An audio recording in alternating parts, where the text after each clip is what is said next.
algunos otros profesores, a Marta Cervantes, Angélica, Livia y muchos otros profesores. Nos alegra mucho pues el nivel de acogida que hemos tenido y la importancia para nosotros que es poder estar reunidos alrededor de la reflexión pedagógica y didáctica.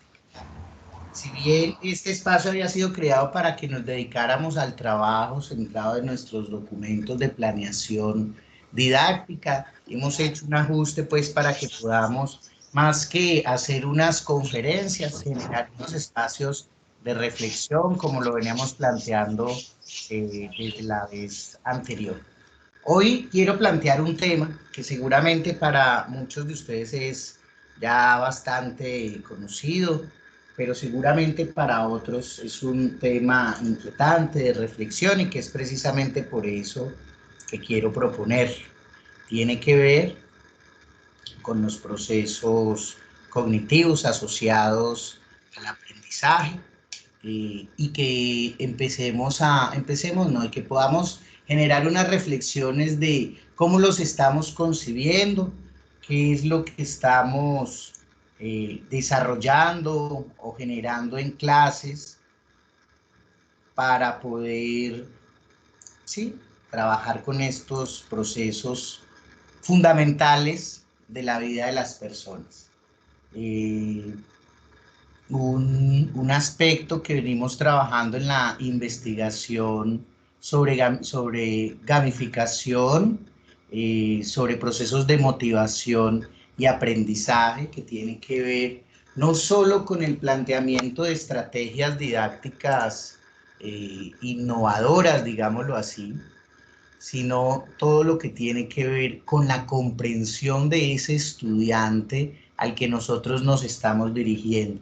Y por eso hoy quiero dirigirme a ustedes o compartir algunas pequeñas reflexiones con ustedes en torno al perfil cognitivo del aprendiente. ¿Y esto qué quiere decir?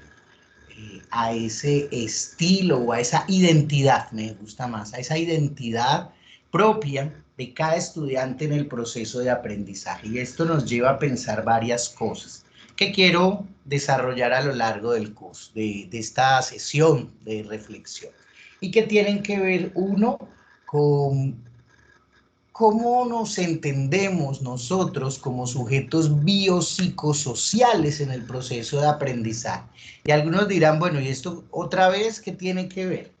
Esto es fundamental para que podamos desdibujar un poco el lugar central que le hemos dado a la docencia o a nuestro papel como docentes para poder articularlo, no ponernos solamente en el otro, cambiar de lugar, sino articularlo con lo que es el papel o el perfil cognitivo del aprendiente. Entonces esa es un poco la invitación para hoy. Quiero presentarles un poquito pixelada a un referente clave para todas las personas que hemos venido trabajando en el tema de la cognición o los procesos mentales, llamémoslo así. Jerome Bruner, ¿cierto? Jerome Bruner plantea por allá en 1960 un texto fundamental que es la metáfora del ordenador. Y es en los años 60 y 70 donde empieza a hacerse una mirada importantísima a lo que está sucediendo en los procesos mentales de los niños, de las personas, y empieza a construirse un trabajo sobre el procesamiento de la información. Jerome Bruner es una de las personas que introduce este escenario en las ciencias y se abre, digamos, se desarrolla todo el campo cognitivo. Nos recuerda que lo esencial de la creatividad es utilizar el conocimiento para ir un paso más allá. Y miren que en esta pequeña frase hay varias cosas. Alcanzaba a leer en algunas de las reflexiones de ayer sobre lo importante de los esquemas previos, de los saberes previos. Ya no lo decía Piaget, de poner nueva información en esos esquemas o en esas estructuras de pensamiento que ya traemos, lo que algunos llaman conocimientos previos, para poder, a partir de un trabajo novedoso, de un trabajo con otros elementos, con otra información, avanzar, ir un paso más allá en el desarrollo de respuestas, en el aprendizaje, en la resolución de problemas. Y entonces, Jerome Brunner y otros abrieron todo un campo a lo que es el tema del desarrollo cognitivo y el aprendizaje. Aquí simplemente estoy poniendo un esquema del modelo de aprendizaje propuesto por Jerome Brunner, basado en el descubrimiento, proponiendo que los sujetos interactúan con sistemas simbólicos, representativos y de acción, es decir, interactúan con la vida cotidiana, con palabras, con conceptos, con acciones, con objetos, y es a partir de allí que él deduce unos principios, unos fundamentos, unas formas de acción. Entonces, Jerome Brunner en su aporte nos dice algo que es muy valioso, que tiene que ver con algo decisivo para nuestro trabajo en la planeación y la ejecución didáctica, y claro que sí, en la investigación didáctica, y es que cada aprendiente, cada sujeto, cada persona procesa la información diferente, ¿sí? De acuerdo a sus propias capacidades intelectuales, pero también de acuerdo a su contexto sociocultural, las formas en que ha construido valores o formas de ver no solo la vida, sino también los conceptos fundamentales desde los cuales se ha venido formando, ¿sí? Entonces, si cada persona selecciona y procesa la información de manera diferente, no podríamos pensar que los mismos estímulos didácticos van a generar las mismas respuestas de aprendizaje en todos los estudiantes. Y esto nos empieza a plantear ya un tema que es lo que quiero abrir como punto de reflexión, y es la diversidad cognitiva. Es como tenemos que empezar a hacer esa planeación didáctica pensando que, ya ustedes lo saben, el grupo de 32 o hasta de 40 estudiantes que tenemos, pues no funciona igual.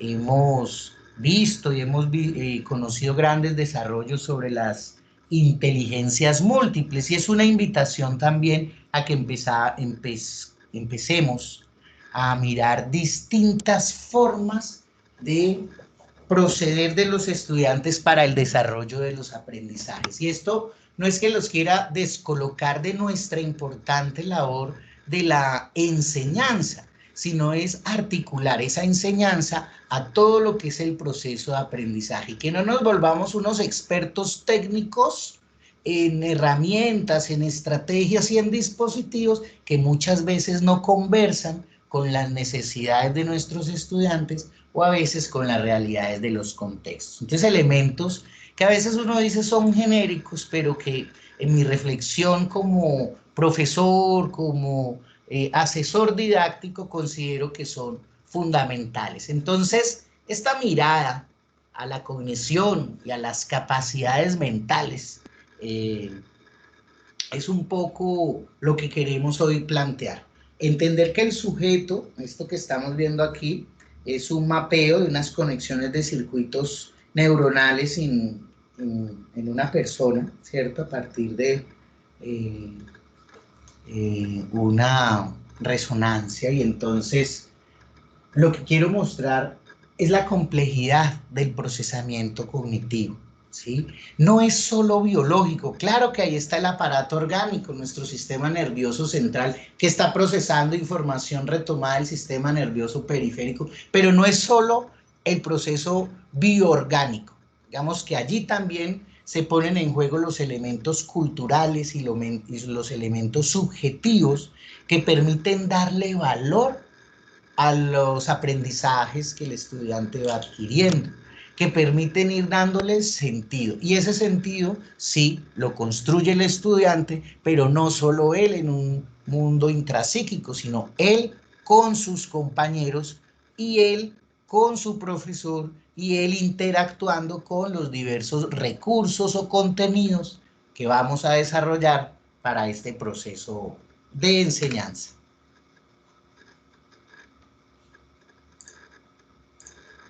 Muy bien, entonces entendemos el aprendizaje como un proceso realmente complejo y por eso, si el aprendizaje es complejo, la enseñanza debe también empezar a pensarse de esta manera y no solo desde procesos lineales y únicos, es decir, que no cambiarán y que van a ser inflexibles a lo largo de las 16 o las 20 semanas.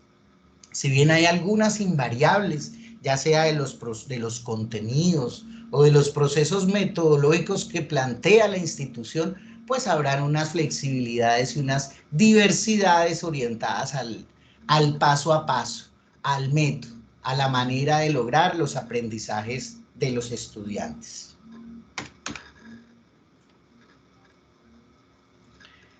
Bueno, quiero hablarles de algo muy básico.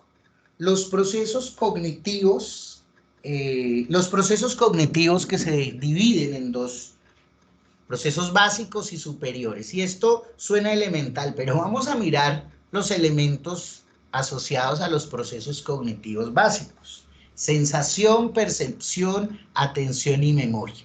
Elementos que son fundamentales que se encuentren reflexionados en todo proceso educativo. Estos son procesos que todos los seres humanos tenemos y desarrollamos, pero es importante que sepamos cómo juegan en el proceso formativo. La sensación tiene que ver con nuestro aparato orgánico, biológico y los órganos de los sentidos que tenemos para interpretar la realidad, ¿sí? Esto se ve afectado, mis queridos amigos, en el desarrollo biológico de todos los seres humanos, ya sea por temas nutricionales, por temas contextuales o por temas afectivos de contextos cotidianos. Entonces es importante entender que a nuestros salones no llegan sujetos del mismo nivel, sino en distintos niveles sensoriales incluso, ¿sí? Y aquí también la importancia de tener en cuenta cómo nuestras estrategias didácticas tienen en cuenta los distintos niveles sensoriales de nuestros estudiantes. Hablemos de la percepción. Hay toda una escuela en psicología que es la Gestalt, que tiene por objeto estudiar las características de la percepción. Y resulta que la percepción es esa acción de interpretar los estímulos del medio a través, nuevamente, del aparato perceptual que tenemos todas las personas. Pero resulta que las percepciones son modeladas también por la cultura y las vivencias de cada persona. Entonces, por más que pretendamos que un mismo estímulo, como este que tenemos aquí, este sistema, esta imagen azul, esta persona con un sistema nervioso, un ojo, una dendrita, por más que yo pretenda que esto genere un estímulo particular, cada uno lo va a interpretar desde su propia historia y desde su propia vivencia. Y esto es fundamental de ser tenido en cuenta porque la percepción es una interpretación de la realidad. Y desde ahí, todo el tema de que si yo transmito de la mejor manera posible un contenido, este va a ser recibido de la misma forma, queda en cuestión. Porque ya nos lo decía Jürgen Habermas, el asunto más difícil de la comunicación es el proceso de la interpretación y todo el mundo interpreta dependiendo, uno, el aparato bioorgánico y dos, pues su experiencia y su contexto cultural. Y de acuerdo a esta historia, experiencia, vida y valores que empieza a construir el sujeto a lo largo de su vida, desde niño y ahora en su contexto universitario, algunos muy juvenil, otros ya en contextos laborales, pues empieza a centrar su concentración, su atención, que es un proceso nuevamente biológico, bioorgánico, pero también con elementos culturales, pero que tiene que ver con el ciclo evolutivo de las personas. No es el mismo nivel de atención de un joven en horas de la mañana, en la tarde, o de un joven, de un adulto en cuarentena. No lo hemos investigado, todo esto no ha sido estudiado. La cuarentena ha hecho que muchos de nuestros procesos tengan que ser revisados profundamente. Me devuelvo al tema de la atención. un tema que es fundamental para el desarrollo, más adelante vamos a ver, de la motivación, ¿sí? Si no hay atención, seguramente no se desarrolla interés o motivación, y viceversa. La motivación por un tema, por una actividad o por un fin, por un logro, genera el desarrollo de la atención.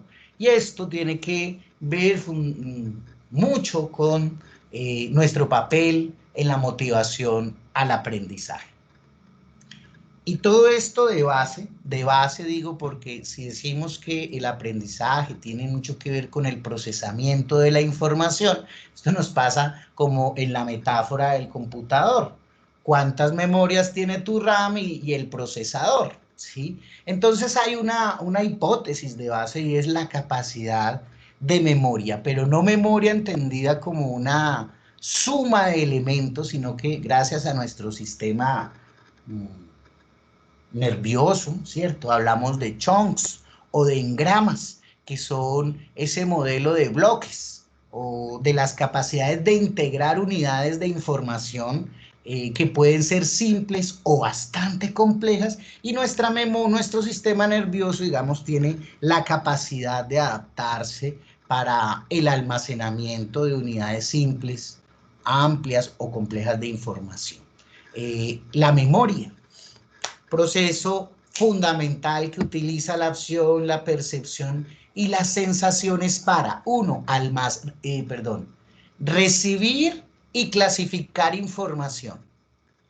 Después de que la tengo clasificada, puedo almacenar esta información y así, en el momento que la necesite, podría, un tercer proceso, ubicar y utilizar la información almacenada para poder resolver un problema. Entonces miren que el tema de la memoria, algunos en pro dicen hay que memorizar, otros dicen ya no hay que memorizar tanto, pero definitivamente los procesos de memorización hacen parte de nuestra vida. Necesitamos memorizar elementos de lenguaje para poder nombrar el mundo. Necesitamos memorizar conceptos para poder darle sentido a los principios y las leyes bajo las cuales interpretamos el mundo. Debemos memorizar acciones y procedimientos para toda actividad cotidiana, desde la vida en nuestros hogares hasta las actividades propias de un desempeño profesional. Entonces, la memoria es un elemento fundamental y tenemos como docentes que saber cuándo activar cada uno de estos momentos de memoria: almacenamiento y clasificación, recuperación y utilización para resolución de problemas. Ahora vamos a ver que cuando pensemos los momentos de las acciones o de las estrategias didácticas, tenemos que también pensar en todos estos procesos. Miren cómo hemos hablado de 4 elementos fundamentales que llamamos básicos, pero que implican por sí mismos pues una suerte de elementos a tener en cuenta. Hablemos de otros 3 que llamamos superiores, no porque se encuentren por encima, sino porque implican mayores cantidades de análisis y de procesamiento de la información. Uno de estos es al que llamamos pensamiento, que es la habilidad de utilizar las capacidades mentales y las distintas herramientas cognitivas, que ahora vamos a ver algunas, al servicio de la emisión de juicios, ¿sí?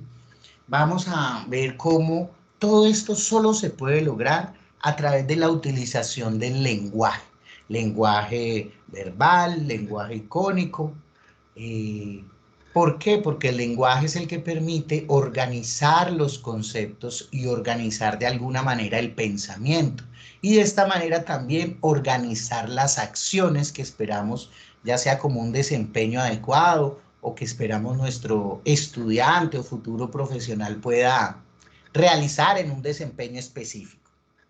Y la inteligencia, que hoy por hoy pensamos mucho más asociada a los procesos de resolución de problemas, pero ya no resolución de problemas específicos y entregados por un profesor o por una empresa en un contexto específico, por un paciente con unos síntomas muy particulares, sino que cada vez nos aproximamos a la comprensión, a concebir la resolución de problemas en contextos cada vez más inciertos, ¿sí? Entonces ya no es solo formar para resolver casos que conocemos, que tenemos dateados, investigados y que ya está conocido los procesos y los procedimientos para resolverlos, sino trabajar cada vez más en la innovación, en la creación de nuevas formas de dar respuesta a las distintas necesidades que hay en los contextos. Entonces, abordar los temas del pensamiento, el lenguaje y la inteligencia desde nuestras estrategias didácticas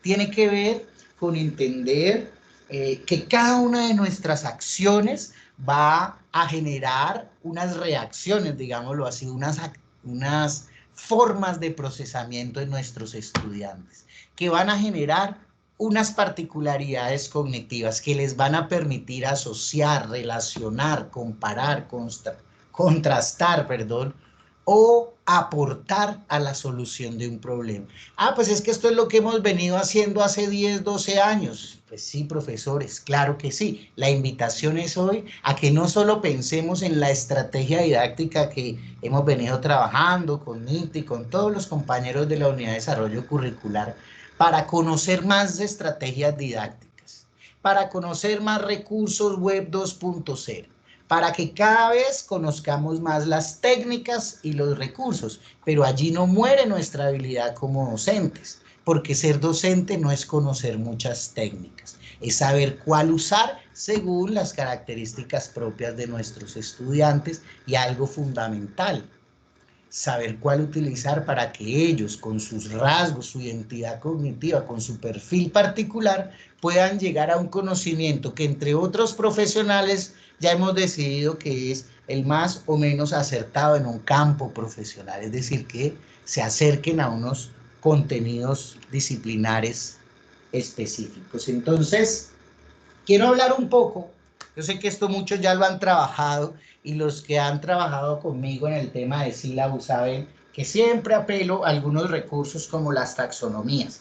Y algunos dicen, no, otra vez esa misma taxonomía y volvemos a las discusiones de las taxonomías fueron usadas cuando pensábamos en propósitos, pero seguramente han sido reevaluadas ahora que nos estamos centrando mucho más en estas capacidades y procesos cognitivos de los estudiantes. Yo voy a mencionar algunas ahorita rápidamente para mostrar, no que es un proceso escalonado, como lo dice aquí, pero sí concatenado. Y que, por ejemplo, vamos de unas habilidades, de unas capacidades muy fundamentales, digamos, a relacionarlas y elaborarlas cada vez más. Por ejemplo, vamos de unos niveles fundamentales como son la identificación, y eso pasa por describir las características de los fenómenos, por describir los principios físicos o los principios de una característica particular en un campo disciplinar. Permite que podamos avanzar hacia la discriminación y la diferencia. A veces, cuando estamos en fundamentación, queremos que el estudiante analice la diferencia entre conceptos o entre posturas y no hemos identificado las características de cada uno de ellos. Algunos me dirán, pero profesor, eso ya deberían poder hacerlo. Estoy seguro que sí, pero conocer cómo están funcionando tus estudiantes es determinante para saber si puedes seguir avanzando con esas estrategias o el nivel de pérdida o de reprobación tiene que ver un poco con la comprensión o la coherencia, mejor, entre esa estrategia que estás utilizando y el proceso cognitivo que estás pidiendo que el estudiante utilice. No podemos decir que, por ejemplo, para avanzar a la comparación, el estudiante no tenga que haber resuelto ya la identificación y la diferenciación. Entonces, ahí era cuando les decía que estos procesos están concatenados y relacionados. Sin embargo, no son tan lineales porque no todos los estudiantes, digamos, desarrollan el mismo nivel, las mismas capacidades o al mismo tiempo. Por eso no podemos esperar digámoslo así, que en las 2 primeras semanas identifiquen, las otras 5 organicen, las siguientes utilice y las otras argumente, y que absolutamente todos los estudiantes respondan de la misma manera. Es muy probable que, como yo ya he desarrollado mi estrategia por varios semestres, la he probado, la he mejorado y la he innovado, como decíamos en el encuentro anterior, la he ajustado, la he mirado, he visto que funciona, la he puesto en prueba, y ya sé que en las primeras 5 semanas yo hago la fundamentación, que en las 5 semanas siguientes hacemos toda la parte práctica, y en las 5 semanas últimas hacemos ya el trabajo de caso, en el que damos ya mucho más cuenta, después de haber hecho una práctica, de todos los elementos de aprendizaje. Y casi que ahí están las 16 semanas. Entonces, lo que les quiero decir es, muchos ya tienen sus ejercicios pensados en la vida práctica. Entonces, qué importante que vamos también considerando esos ciclos o esa secuencia didáctica, creo que ayer hablábamos un poco de eso, teniendo en cuenta los procesos que van desarrollando los estudiantes. Y esto pensado también desde la visión de la Universidad Santo Tomás, desde nuestro modelo prudencial, que va llevando al estudiante en unos primeros momentos a un identificar elementos, a un ver, a un conocer, para poder juzgarlos, cuestionarlos a la luz de las teorías. Y eso, miren, que es coherente con algunos procesos cognitivos como analizar, inferir, que tienen que ver, pues ya todos sabemos, analizar con separar, identificar los elementos de un sistema complejo para ver cuál es su finalidad o su identidad como sistema. Deducir o concluir, un proceso que miren que tiene una significancia tan particular y es fundamental para el desarrollo de teorías o propuestas o planteamientos, y a veces esperamos que el estudiante pueda hacerlo automáticamente.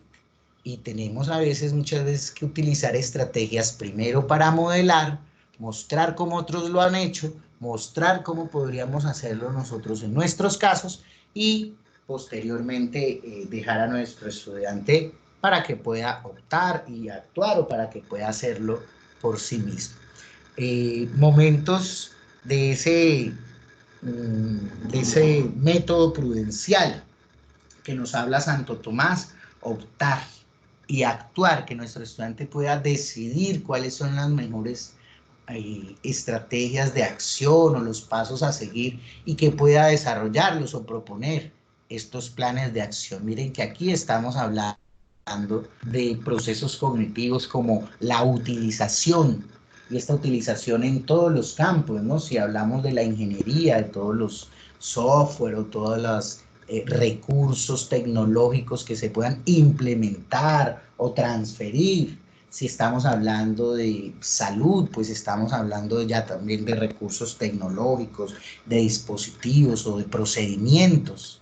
Lo mismo que si estamos en un campo de la administración o de las ciencias económicas, pues estamos hablando de la implementación de procesos y procedimientos, perdón, asociados a esta área del conocimiento. Entonces, cuando hablamos de utilización, pues estamos hablando en toda la dimensión del campo profesional al que pertenezca pues cada uno de los procesos formativos en los que estemos.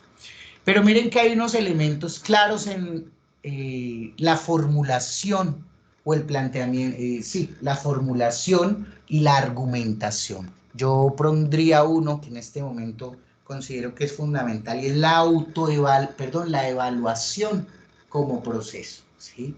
Esa capacidad que tiene un estudiante para evaluar las acciones realizadas. Y uno que es muy importante, que es la metacognición, y es la capacidad que tiene el estudiante para estudiar su propio proceso de aprendizaje, para conocer la manera en que él conoce, en que él aprende. Bueno, algunos de estos procesos, y por qué simplemente los quiero mostrar, porque es que cada uno de ellos, cada una de estas capacidades, identificar, discriminar, comparar, seleccionar o organizar, miren que esta es más como desde, a veces quizás desde el ver, algo quizás desde el juzgar, tienen muchos pasos al interior. O sea que cuando yo propongo una actividad, tengo que pensar en que hay muchos pasos o muchas tareas, llamémoslo así, para poder resolver esa actividad. O sea que cuando yo planteo una comparación entre dos posturas epistemológicas, pues tengo que ver que ahí hay una tarea de reconocimiento, de información, de caracterización, de identificación de posturas, de comparación, ¿sí? Elementos que son obvios y decimos, pues claro, esas son las tareas que debe hacer, pero que debemos tener en cuenta a la hora de plantear el tiempo de duración de una actividad. Sobre todo ahora que estamos cambiando, no cambiando, que nos hemos visto abocados a la utilización de mediaciones tecnológicas remotas o de distancia, de esta distancia a las que nos ha visto, a las que nos hemos visto llevados por el COVID. Entonces, muchas de las actividades han cambiado y tenemos que pensarlas en su dimensión temporal. No es lo mismo cuando nuestros estudiantes nos tenían allí presenciales a que ahora de manera remota, o las actividades que ahora tienen que realizar con sus otros compañeros. Y es allí donde queremos llamar la atención, a que empecemos a pensar no solo en la actividad por sí misma, sino en los ejercicios o en las tareas cognitivas que tiene que realizar el estudiante para poder llegar al desempeño de una tarea.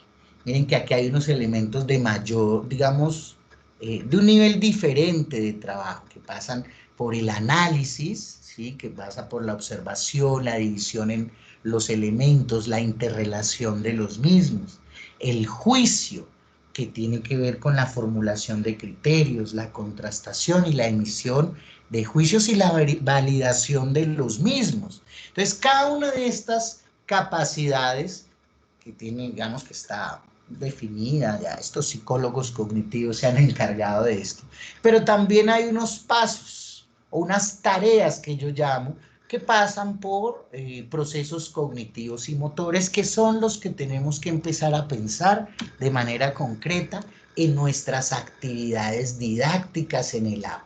Entonces, la planeación, si bien es ¿verdad? El proceso de pensar lo que vamos a lograr con nuestro estudiante, qué vamos a lograr, ya nos lo decía la pedagoga Eloisa Vasco, qué, cómo y para qué. Y qué, cómo, por qué y con qué, ¿cierto? Esas cuatro preguntas fundamentales que nos debemos plantear los docentes a la hora de proponer una estrategia formativa, pues tienen que ver con esto. Y si nosotros planteamos además nuestro modelo educativo pedagógico problemático, pues entendemos que las acciones a las que debemos llevar al alumno para que él realice tienen que ver con esta secuencia de procesos cognitivos. Conocer, algunos un poco conversan conmigo sobre, pero ¿cómo así? Si usted ha dicho que no usemos el conocer, y empezamos a discutir si la palabra es fundamental. Yo pienso que en la medida en que entendamos que hay unos procesos cognitivos de base, es la manera como de resolver este asunto y las diferencias que a veces hay en nuestros documentos institucionales frente al uso de un verbo o de otro. Entendemos que hay un proceso de conocimiento cuando el estudiante identifica unos elementos muy claros del funcionamiento de una estructura, de un proceso, sea social, mecánico, biológico, etc. La comprensión o la interpretación que él puede hacer de ese elemento en relación con otros, la capacidad de aplicación, de análisis y de síntesis de una información, y como les decía ahora, la capacidad de evaluar con criterios la realización de una acción. Y miren que a propósito pues de las situaciones que suceden en nuestro país y que vemos hoy en la vida cotidiana, creo que un profesional o cualquier persona formada debería estar en la capacidad de evaluar sus propios actos, por ejemplo, frente a la pandemia, el cuidado de sí mismo, de su familia y de otras personas. Evaluar la capacidad de acción, por ejemplo, cómo se comporta Estoy tomando el ejemplo de la pandemia por poner otro, pero podríamos hablar ya en temas disciplinares, como un ingeniero, un abogado, un administrador de empresas o agropecuario o deportivo, toma decisiones, evalúa el contexto para tomar decisiones. Entonces, estas decisiones, recuerden nuestro modelo educativo pedagógico, es para aportar de manera ética, creativa y crítica a las necesidades del contexto. Entonces, no es solo que nuestro estudiante se conduzca por esas competencias, pasando de un nivel básico a un nivel más elaborado y que aprenda muy bien la disciplina, que es algo que debemos hacer, sino que ese estudiante pueda aplicarla con ética, con conciencia y teniendo en cuenta, como dice nuestro modelo educativo pedagógico, las necesidades de la época o los signos que expresan las necesidades del momento, ¿sí? ¿Y eso cómo lo vamos a hacer? Pues con acciones planificadas, ¿sí? Muchas veces en procesos de planeación didáctica yo digo que debemos tener los ojos y las manos muy bien preparadas para ver y organizar acciones y procesos formativos que estén intencionados. Y esa es una palabra fundamental. ¿Para qué? Para que podamos con los estudiantes, digamos, para construir escenarios para que el estudiante desarrolle sus capacidades. Capacidades que tiene, que puede desarrollar, que si bien pueden estar incipientes en interacción con otros, con el profesor o con un recurso didáctico, puede potenciar para llevar a otro nivel. ¿Y cómo? A través de mediaciones, secuencias didácticas, a través de la interacción. Y algunos dirán, pero ¿cómo si ahora está la pantalla? Existen recursos, y ustedes ya han venido trabajando en ellos, para promover la interacción, así sea a través de estos escenarios de mediación remota. Y obviamente de mediación virtual. Entonces, una estrategia es una estrategia metodológica. Es un conjunto de técnicas, planes, procedimientos para lograr esa acción intencionada. Entonces, quiero hacer una claridad aquí porque nos hemos encontrado, ustedes saben, cuando revisamos sílabos, nos encontramos algunas dificultades para que los profes comprendamos que una estrategia es un conjunto de acciones didácticas para lograr ese propósito. Y muchas veces confundimos muchos de estos términos. Aquí me he traído unos cuadritos de un documento del Tecnológico de Monterrey para ejemplificar un poco este ejercicio. Y ellos nos dicen que la estrategia es el conjunto de procedimientos apoyados en algunas técnicas, pero fundamental para alcanzar un propósito o un objetivo de aprendizaje. Esa estrategia es la que planteamos a lo largo de las 16, las 18 o las 20 semanas, pues según los cursos que tengamos. En esa estrategia que escojamos, vamos a definir, digamos, las acciones a desarrollar. Esto significa que muchas veces en esa estrategia vamos a utilizar varios métodos o varios caminos, ¿sí? O varias actividades para poder desarrollar ese fin que nos hemos propuesto metodológicamente. Y muchas veces estas actividades requieren unas tareas específicas o resolver unas tareas muy concretas para dar resultado o respuesta a esas actividades solicitadas. Vamos a poner un ejemplo. Entonces, pensemos hoy que estamos hablando en el escenario de nuestro modelo educativo pedagógico, que busca, por ejemplo, que nuestros estudiantes sean cada vez más activos en la construcción del conocimiento, que ellos pasen de esa posición de ser receptores de información a ser unas personas que utilizan esta información o estos conocimientos para transformar las realidades de los conceptos, de los contextos. Entonces, estamos hablando de unos enfoques, unas tendencias orientadas al aprendizaje centrado en las actividades de los estudiantes, en esa capacidad activa, mejor, en esa capacidad activa que tienen nuestros estudiantes y seguramente estamos orientados desde algunas estrategias activas, donde consideramos que nuestro estudiante no solo aprende por sí solo, sino que necesitamos que este estudiante interactúe de manera cooperada o colaborativa con otros estudiantes para poder construir saberes o para poder afianzar algunos conocimientos. Desde nuestro modelo educativo consideramos que el aprendizaje activo es fundamental y que también el estudiante interactuando con otros puede lograr el desarrollo de esas capacidades y demostrarlo a través del desarrollo de competencias. Es por eso que, por ejemplo, que dos de nuestras estrategias favorecidas o privilegiadas son el aprendizaje colaborativo, que implica el trabajo entre los estudiantes, y el aprendizaje activo, que implica que el estudiante es el centro de su proceso y que se dispone a la realización de varias actividades o tareas trascendiendo una postura pasiva, digámoslo así.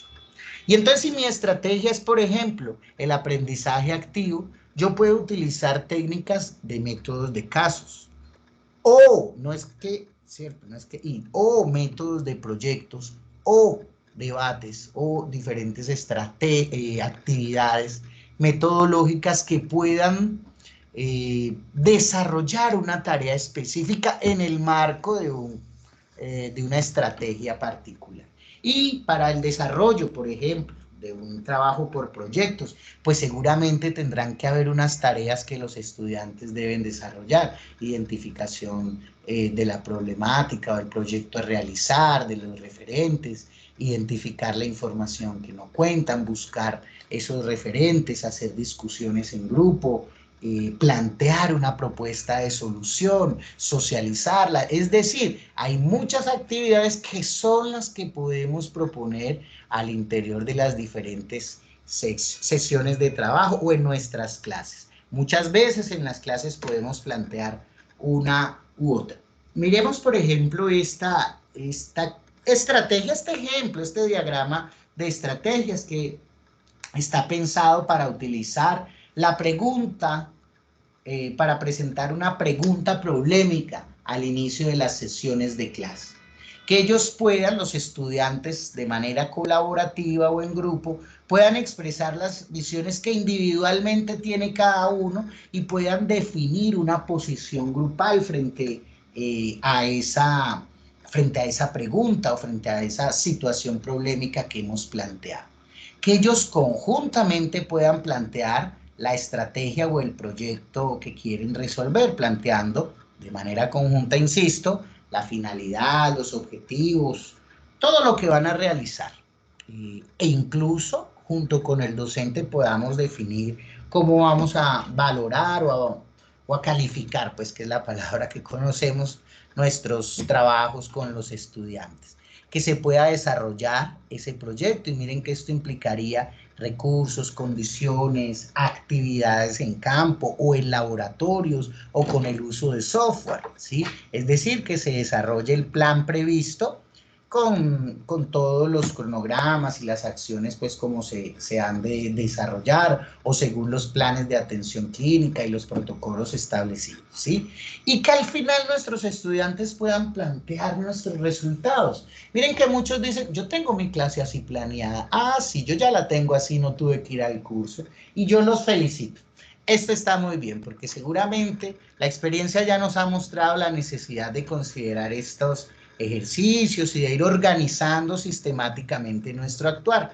Pero la invitación es a que no solo nos centremos en la parte que realiza el docente, ¿sí? Sino que también pensemos en las acciones del estudiante, en las tareas cognitivas que él debe realizar para poder lograr los aprendizajes propuestos. Entonces, con todo esto que estoy proponiendo, ya casi para finalizar y no aburrirlos tanto, es un cambio de mirada, una nueva mirada hacia los procesos cognitivos o hacia el proceso de aprendizaje, ¿sí? Yo insisto, nos hemos vuelto bastante buenos en nuestro proceso de docencia y eso nos hace pensar en el estudiante, pero la invitación es a volcar cada vez más la mirada hacia nuestro aprendiente, hacia nuestro compañero de enseñanza-aprendizaje, a convertir el proceso no solo pensando en lo que hacemos nosotros, sino en las tareas que ellos deben desarrollar. Y de esta manera poder también resignificar nuestro papel como docentes, ya no solo como transmisores, yo sé que no lo somos, sino cada vez posicionarnos en el escenario de los generadores estratégicos de condiciones de aprendizaje, ya sea de contenidos disciplinares o de aspectos que tengan que ver con el crecimiento o el desarrollo de las personas, que al fin y al cabo eso es lo que es el aprendizaje. Entonces, ¿esto a qué nos lleva? A la necesidad de desarrollar distintos ejercicios didácticos, a ponerlos en práctica, a investigar las bondades, las dificultades, las mejoras, lo hablábamos en la reunión anterior, hacer los ajustes, a mirar los bucles necesarios que debemos hacer, ya sea para mejorar o para innovar si ya tenemos bastante información. No olvidemos, hombre, y esto creo que en esto hemos sido muy asertivos, todos los profesores, a poner todos estos saberes en contexto real, a utilizar las problemáticas de la vida real para la apropiación o el trabajo didáctico. Y algo que es importante, creo que lo decía la otra vez, es necesario profundizar en todo el conocimiento, reconocimiento e implementación de estrategias didácticas, de conocer los principios del aprendizaje colaborativo, de comprender cada vez más qué significa estar centrado en el estudiante o en el aprendizaje activo, de qué estrategias se están utilizando ahora, por ejemplo, orientadas al pensamiento relacional, a las diferentes estrategias para que nuestros estudiantes desarrollen nuevas formas de pensamiento, a cómo utilizar la investigación como estrategia de aprendizaje, ¿sí? A cómo utilizar la pregunta como una técnica de enseñanza o como una técnica incluso de evaluación, no por la pregunta en sí misma. Al respecto del uso de la pregunta, hay un material que me parece bien interesante, lo encuentran en Eduteca, se los comparto a Nicte para que ella nos pueda luego hacer quizá un banco de recursos de información sobre los tipos de preguntas. Y antes de iniciar este ejercicio pues de conversación, me preguntaba por qué no había incluido algo sobre ese tema, de cómo incluso en las evaluaciones, que a veces solo hablamos de examen, cómo incluso en las evaluaciones podemos trascender las preguntas de conocimiento para poder avanzar a preguntas de relacionamiento y contexto, a preguntas de aplicación o a preguntas de evaluación, y eso en un examen tipo Saber Pro, ¿sí? Es decir, que conocer muy bien el procesamiento cognitivo me va incluso a ayudar a generar distintos tipos de preguntas o actividades didácticas concretas. Entonces, la didáctica no está decretada. La didáctica no está solo en los manuales, en los handbook of practice, no. La didáctica se construye en la medida en que nosotros como docentes sistematizamos nuestra experiencia, la ponemos a prueba y, digamos, vamos sistematizando esos saberes.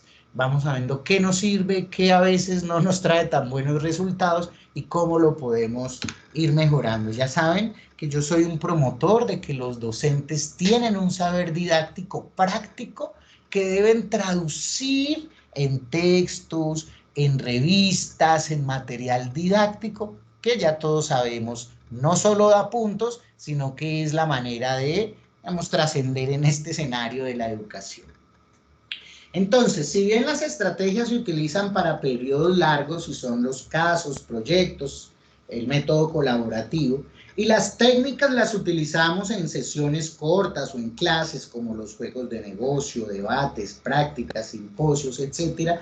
Todos estos tienen una intencionalidad o hay unos aspectos que queremos desarrollar hoy en esta nueva mirada de nuestro trabajo como docentes, ya no solo para la transmisión de conocimientos, sino para generar escenarios para que el estudiante construya de manera activa esos saberes, pues que se promueva el aprendizaje colaborativo, que se promueva el trabajo entre pares, que se promueva el descolocamiento del docente como el único referente del saber.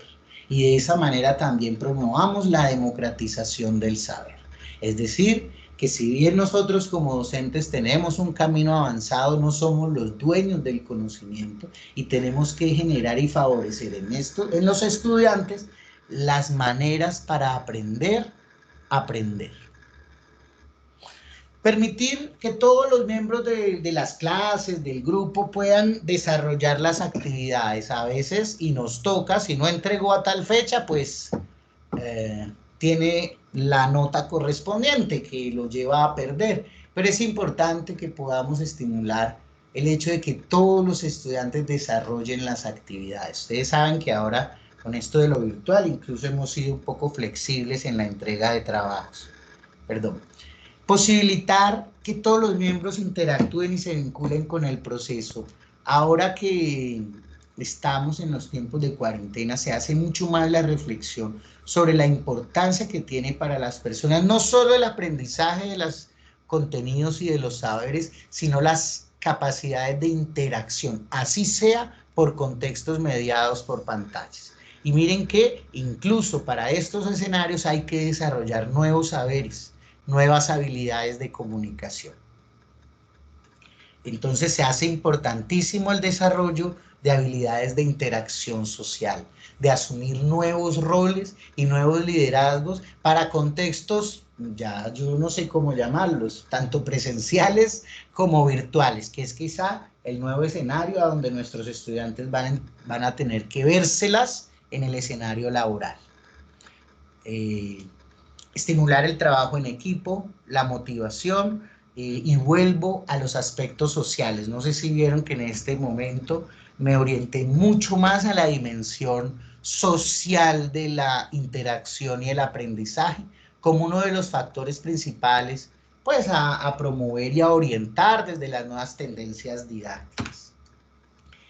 Así usemos las estrategias de caso, así utilicemos el aprendizaje mediante proyectos, mediante problemas o mediante proyectos, entendiendo que cada una de estas estrategias tiene unas formas diferentes de trabajar, ya sean los problemas, los casos o los proyectos, y que tienen distintas formas, digámoslo así, de presentarse, ¿cierto? De estructurarse, de planearse. Y esto cada uno de ustedes, digamos, puede dar cuenta en la medida en que haya desarrollado las estrategias a partir de los modelos, ya sea del aprendizaje por problemas o del aprendizaje por casos o del aprendizaje por proyectos. Yo aquí he planteado, que pronto no quiero entrar mucho en detalle, simplemente como comentar que hay bastante afinidad entre las estrategias, que si bien hay afinidad entre las estrategias, cada una tiene algunas particularidades, pero en general ellas están pensadas como unas propuestas de aprendizaje situado, es decir, de aprovechar el contexto, de aprovechar la relación entre los estudiantes, entre los pares, para poder promover la construcción de aprendizajes. Entonces, al inicio, pues, se plantea ya sea la situación problema o el caso o la necesidad de la elaboración de un proyecto para que junto con los estudiantes o a través de una asignación se pueda definir el trabajo a realizar. Posteriormente, ya sea, los grupos tendrán que definir, ya sea para el caso de los problemas, el trabajo a realizar, así sea en el caso, los pasos que van a realizar para analizarlo, o en el proyecto, delimitar y definir las secuencias del desarrollo del proyecto que van a realizar para dar cuenta o para resolver un problema en específico. Entonces miren que sea problema, caso o proyecto, hay más o menos una estructura similar a la hora de establecer la estrategia. Asimismo, a la hora de evaluarlo. Y yo creo que estas estrategias tienen algo muy importante que no debe quedarse solamente en la socialización del ejercicio, ¿sí? Que es esta puesta en común de los aprendizajes y que, repito, no debe quedarse solamente en la socialización de los ejercicios, sino que es la oportunidad para que honestamente los estudiantes puedan autoevaluar su trabajo y puedan recibir evaluación de sus compañeros de trabajo y obviamente del profesor. Es decir, es un momento no solo para realizar los 3 momentos o la evaluación desde los 3 actores, sino que podamos aprender a poner en escena el trabajo realizado, a ser honestos y abiertos con el trabajo que hacemos como estudiantes, como aprendientes o en general del trabajo que estamos realizando en la actividad universitaria. Lewis, tienes una pregunta de la profesora Catalina Sausa. Catalina, gracias. Adelante.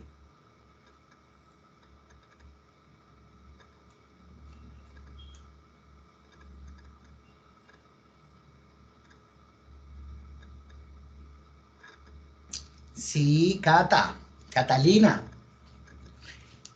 Bueno, mientras Catalina seguramente mira las notas de la pregunta y nos la realiza, un poco ya para invitarlos, ¿no? Como a que tengan en cuenta la importancia de la intencionalidad formativa siempre. Ese es nuestro referente. La invitación a sistematizar su ejercicio, ¿sí? Lo veíamos un poco en nuestra conversación anterior, a mejorar permanentemente, a adecuar y, ¿por qué no?, con estos ejercicios avanzar en la innovación de sus estrategias didácticas. Tengan en cuenta el grupo, las características de aprendizaje. Yo sé que esto suena cliché, pero hacerlo no es simplemente como que ellos se presenten al inicio y digan qué cosas les gustan. Es tener en cuenta esos saberes previos de los estudiantes, sus intereses y particularidades. Catalina. Ahí se fue. Hola, Catalina. Hola. ¿Cómo estás? Qué pena, ¿qué estoy haciendo? Perdón. No te preocupes, si vas a hacer una pregunta. No, es que aquí está mi hija que se metió en el computador, pero perdón.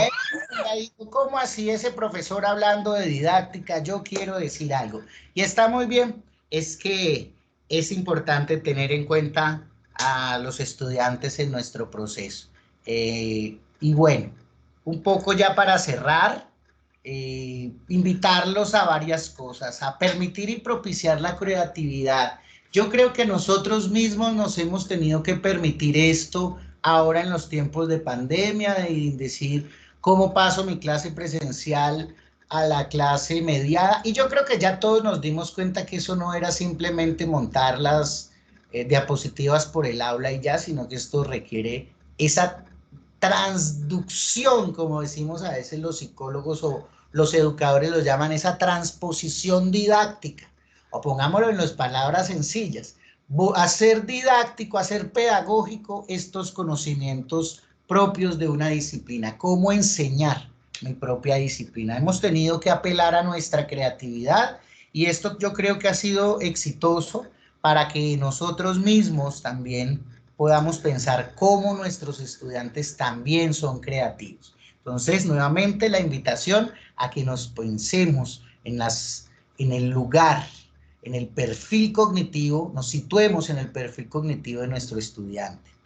Utilizar el lenguaje claro, para presentar los propósitos, las actividades y las evaluaciones. Yo lo digo porque a veces yo leo los sílabos y hay una riqueza de actividades, pero tenemos que aprender a presentarle eso tranquilamente y con claridad a nuestros estudiantes. Cada vez más aprender a usar lo que es este lenguaje de la instrucción o un lenguaje claro y simple para indicar a nuestros estudiantes lo que vamos a hacer, lo que esperamos de ellos y la manera en que van a ser evaluados. Apelar al principio de la economía de vida, proponer actividades realizables que no le impliquen ni a ustedes ni al estudiante un sacrificio de más de 10 horas diarias. Es una broma.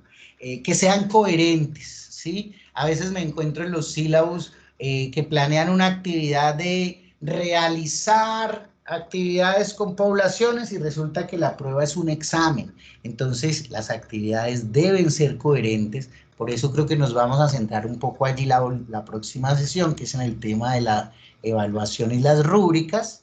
Y una palabra que me gusta mucho, que sean retadoras, que le impliquen un esfuerzo, una actividad al estudiante y a su grupo, que no entre al material bibliográfico y encuentre las respuestas, que no sea una lista de pasos, que realmente sean un reto y una experiencia enriquecedora para cada uno de nuestros estudiantes. Y por último, invitarlos a que avancen en la construcción de sus materiales para la autogestión del conocimiento, es decir, los materiales didácticos, ya sean escritos, seguramente terminarán en contextos virtuales, ya sean videos o ya sean distintos tipos de recursos para que ustedes vayan creando sus propios contenidos, sus propios materiales de trabajo con los estudiantes. Y de esta manera, invitarlos, ya con Nick que les haremos como las respectivas invitaciones a estos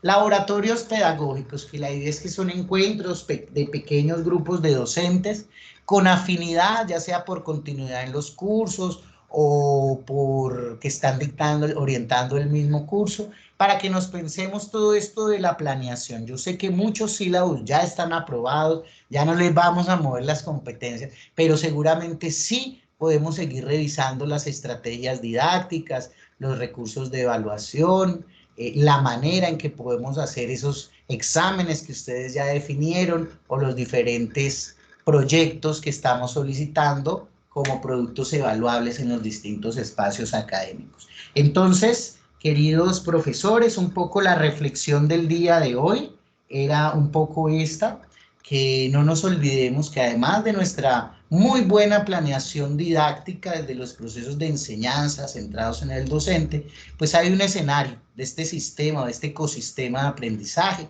que es el estudiante, pero una forma de verlo es desde sus procesos cognitivos y desde el procesamiento de la información, entendiendo que eso tiene que ver con aspectos biológicos, culturales y obviamente de contexto. Y ahí entramos nosotros para favorecer las estrategias a las que ellos están enfrentando para el desarrollo del conocimiento. Entonces, muchas gracias por esta atención. No sé si además de Catalina u otro profesor tiene alguna pregunta, Nicte. Profes, muchísimas gracias, Lewis. Estuvo súper interesante tu presentación. Entonces, los invitamos, profesores, a si tienen alguna pregunta, alguna inquietud, no necesariamente pregunta, pero sí nos podrían compartir algo relacionado a lo que Lewis nos estaba mostrando, que ustedes vienen realizando y se pega muy bien a lo que Lewis nos compartió en su charla. Entonces nos gustaría escucharlos, nos gustaría que nos contaran sus inquietudes, sus actividades, o si todo quedó perfectamente claro. Mis profes, adelante, los micrófonos son suyos.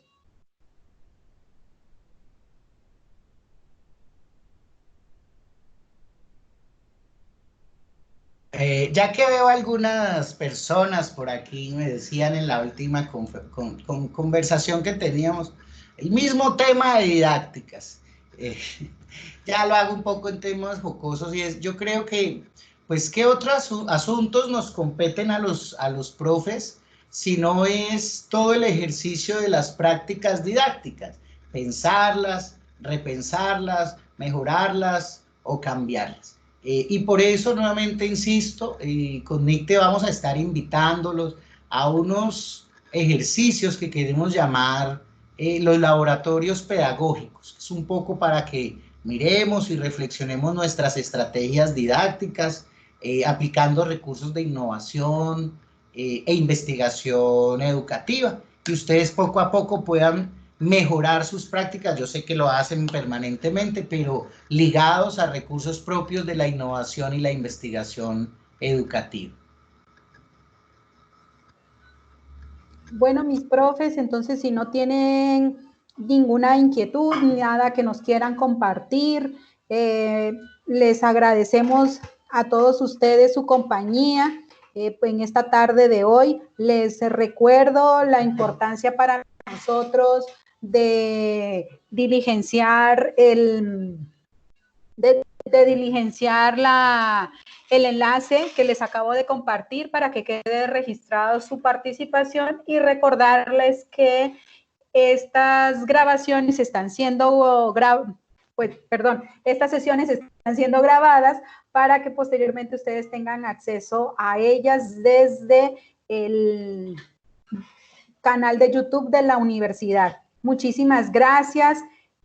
Nos vemos, aprovecho para comentarles recordarles, el día de mañana tenemos 2 actividades, una en la mañana a las 9 de la mañana, de 9 a 11, es un webinar de alfabetización digital, y por la tarde tenemos un taller de herramientas y de estrategias y herramientas TICS, un poco orientadas al desarrollo de sus clases y también a la evaluación. Entonces, los que puedan acompañarnos, los esperamos mañana en los 2 webinars o en cualquiera de los 2, dependiendo de su disponibilidad de tiempo.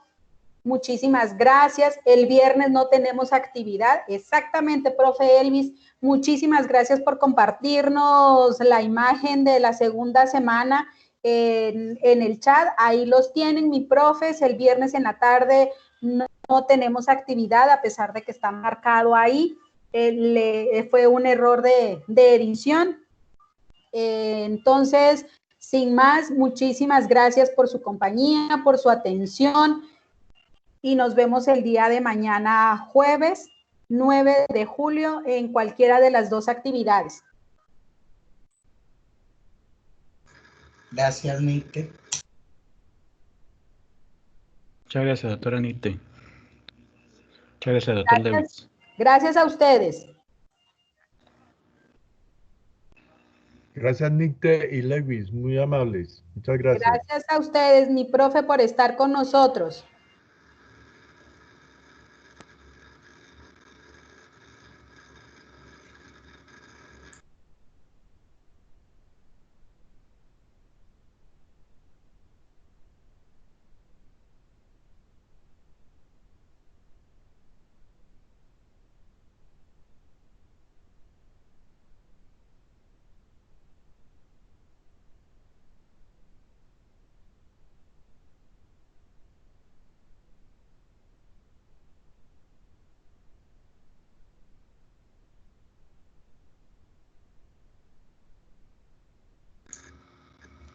Nictecita.